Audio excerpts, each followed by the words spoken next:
वो चले गए, उन्होंने वीडियोस बनाई, वो चले गए। हम लोगों को आधे घंटे के बाद पता चलता है कि घर तोड़ने के लिए आ गए। बुलडोजर में दिमाग नहीं होता, स्टीयरिंग होता है उसमें। बुलडोजर पे हर एक व्यक्ति के हाथ नहीं फिट हो सकते, इसके लिए दिल और दिमाग दोनों चाहिए। प्रयागराज के जावेद मोहम्मद अपनी पत्नी के साथ अपने टूटे हुए घर को देख रहे हैं। ये 2 साल पहले तक यहीं रहते थे। आज जावेद अपने परिवार के साथ किराए के घर में रहते हैं। हमारी जानकारी के मुताबिक उस कॉलोनी में 5000 मकान हैं, उनमें से एक भी मकान को कभी डिमोलिश नहीं किया गया और सब मकान जिस तरह से हमारा उस तरह से उनका बना हुआ है। किसी का मकान ऐसा नहीं है कि इलीगल कंस्ट्रक्शन हुआ हो, सब ने लीगल बनाया है, नगर निगम को जमा किया है, रसीदें ली है, मकान नंबर अलॉट सबको हुआ है और फिर हाउस टैक्स का, वाटर टैक्स का, सीवर टैक्स का सब पेमेंट करते आ रहे हैं। सारी चीज़ें हमारे वाइफ के नाम परवीन फातिमा की थी, तो जल्दबाजी में इसको भी नहीं देखा इन्होंने। सबका इस जिस तरह का मकान है वैसे ही हमारा मकान था। अगर उनको हमारा मकान इलीगल लग रहा था तो बाकी मकान जो 5000 हैं या हमारे बगल में 100 मकान हैं उनको भी गिरा देते वो। तो हम समझते कि हाँ, ये इंसाफ की बात कर रहे हैं।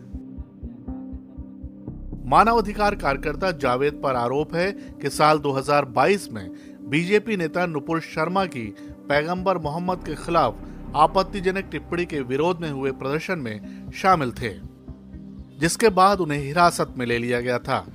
बाद में स्थानीय प्रशासन ने बुलडोजर के जरिए उनके घर को गिरा दिया। जो इससे बड़े बड़े क्राइम अंजाम दे चुके हैं, कोई लीगल एक्शन नहीं, कोई तरीके की चीज़ें नहीं, और यहाँ पर इस तरीके के मामलात में चीज़ों को इन्होंने इतना बड़ा डिसीजन लेकर के रातों रात नोटिस चिपका के और दिन भर में ये काम कर दिया। तो कहीं ना कहीं ऐसा तो लगता है कि अपने ही देश में गैरों की तरह ट्रीटमेंट मिल रहा है, और क्या कहें इससे ज़्यादा। लेकिन स्थानीय प्रशासन ने दलील दी कि जावेद का घर इसलिए गिराया गया क्योंकि वो अवैध तरीके से बनाया गया था। जावेद पंप का इनका जो अवैध निर्माण था उसको निर्धारित प्रक्रिया का पालन करते हुए, नोटिस वगैरह की सारी कार्रवाई करते हुए ये जो अवैध निर्माण था आज उसका डेमोलिशन किया है।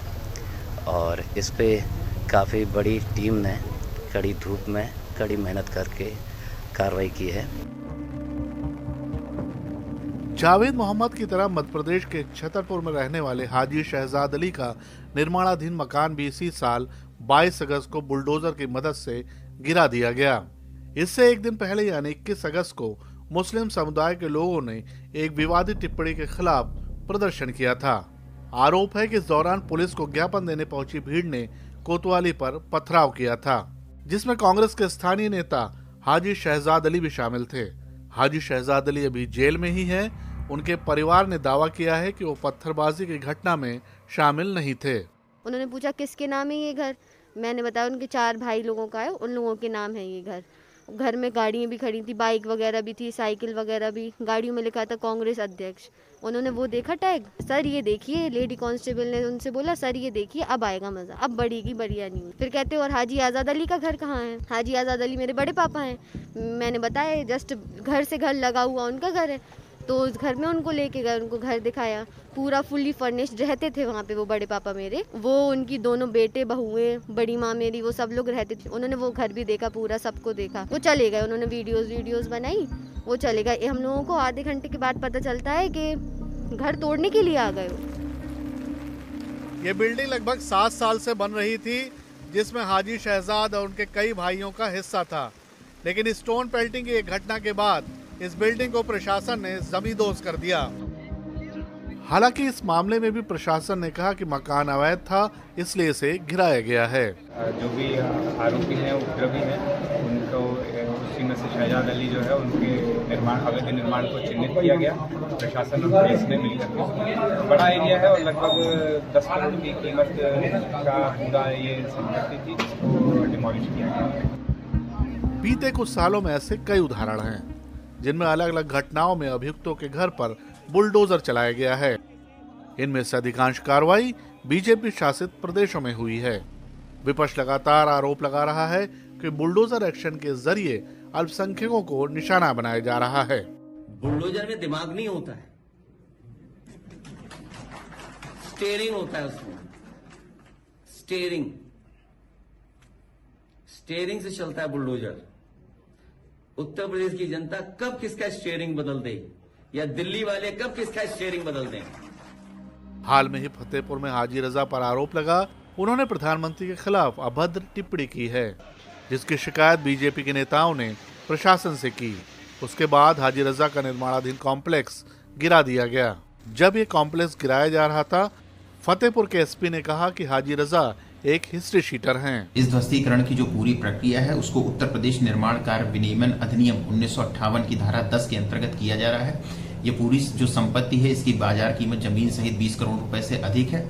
हाजी रजा के ऊपर जनपद में 23 से अधिक मुकदमे पंजीकृत हैं जो अलग अलग थानों में हैं। ये D69 गैंग का सक्रिय सदस्य है और थाने का हिस्ट्री शीटर भी है। इसके खिलाफ जितने मुकदमे हैं उनकी पैरवी करके उसमें अग्रिम विधिक कार्रवाई की जा रही है। सरकार के इस कथित बुलडोजर जस्टिस पर सुप्रीम कोर्ट ने रोक लगा दी है। अब अगली सुनवाई 1 अक्टूबर को होगी। हालांकि कोर्ट ने कहा है कि सार्वजनिक स्थलों पर अवैध अतिक्रमण हटाने के लिए ये रोक नहीं है। इससे पहले 4 सितंबर को कोर्ट ने कहा था कि अपराध में अभियुक्त अगर सजा याफ्ता भी है तब भी घर नहीं गिराया जा सकता है। लेकिन जब सुप्रीम कोर्ट की टिप्पणी के बाद विपक्ष ने इस मसले पर सवाल किया तो उत्तर प्रदेश के मुख्यमंत्री योगी आदित्यनाथ ने ये कहा, बुलडोजर पे हर एक व्यक्ति के हाथ नहीं फिटो सकते, इसके लिए दिल और दिमाग दोनों चाहिए। दिल और दिमाग दोनों चाहिए। बुलडोजर जैसी क्षमता और दृढ़ प्रतिज्ञा जिसमें हो वही बुलडोजर चला सकता है।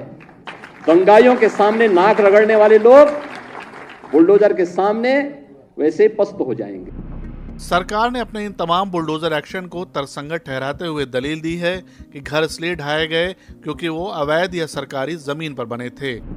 लेकिन सवाल ये उठता है कि अवैध निर्माण होने पर भी क्या अचानक रातों रात किसी का घर ढाया जा सकता है? मकान गिराने से पहले हमें कुछ कानूनी प्रक्रिया का पालन करना बहुत जरूरी है, जैसे कि द्वितीय पक्ष को कोई नोटिस देना, उसको सुनने का मौका देना या उसके पक्ष को रखने का मौका देना और उसको अपील करने का मौका देना। हालांकि उत्तर प्रदेश की सरकार की ओर से सुप्रीम कोर्ट में 4 सितंबर को पेश सॉलिसिटर जनरल तुषार मेहता ने कहा था कि हमने एफिडेविट के माध्यम से दिखाया है कि अवैध निर्माण के संबंध में इनके मालिकों को नोटिस काफी पहले ही भेजा था। अंतर्राष्ट्रीय मानवाधिकार संस्था एमनेस्टी इंटरनेशनल की एक रिपोर्ट के मुताबिक साल 2022 में अप्रैल से जून के बीच भारत के 5 राज्यों में सजा के तौर पर घरों पर बुलडोजर चलाए गए। ये राज्य हैं असम, गुजरात, मध्य प्रदेश, उत्तर प्रदेश और दिल्ली। एमनेस्टी इंटरनेशनल के मुताबिक इनमें से कई मामलों में निर्धारित कानूनी प्रक्रिया का भी पालन नहीं किया गया है। इन घटनाओं में 617 लोग प्रभावित हुए।